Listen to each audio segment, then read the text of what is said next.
This coming out of the Middle East, where a number of people have been injured in a shooting attack on a bus near an Israeli settlement in the West Bank.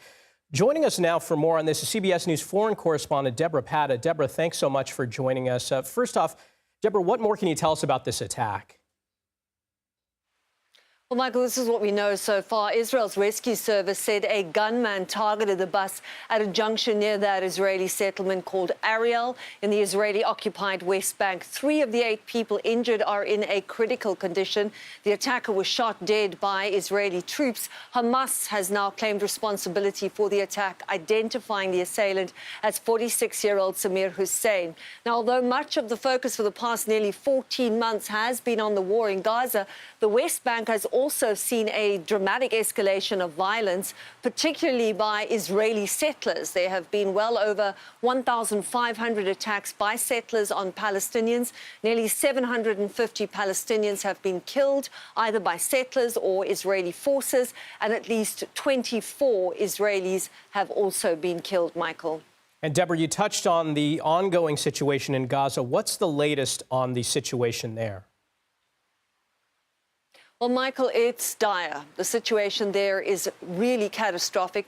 Palestinians continue to face a relentless bombardment and a daily struggle to find bread, to find food, as the humanitarian crisis grows worse every single day. Bread is a lifeline for Palestinians, often the only food they will eat for the entire day. And many bakeries have been shut down in the territory due to this desperate food shortage. Every day, people queue for that bread. Many go home empty-handed.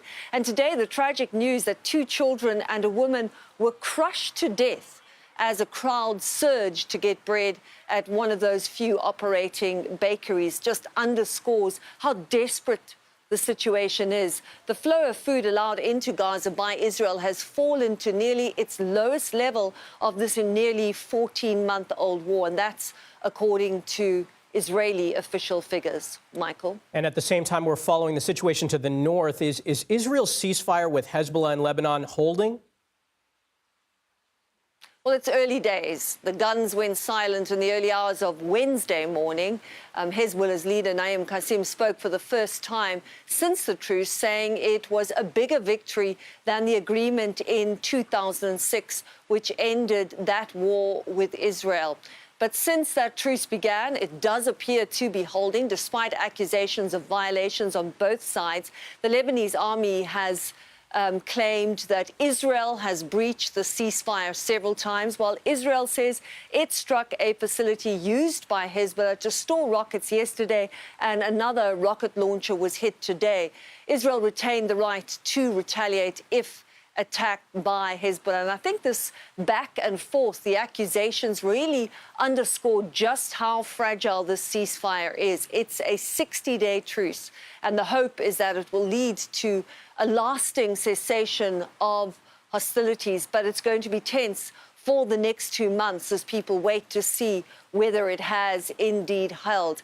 And I think for Lebanese people in particular, although Naim Qassem has said that Hezbollah has claimed a huge victory from this, for many Lebanese civilians, the initial euphoria of that ceasefire has given way to a very bitter reality. Many of those who have returned to the south have found that peace has come at a heavy price. It's been built on the top of the rubble and ruins of places that they once called home, Michael. All right, Debora Patta in Jerusalem, thank you.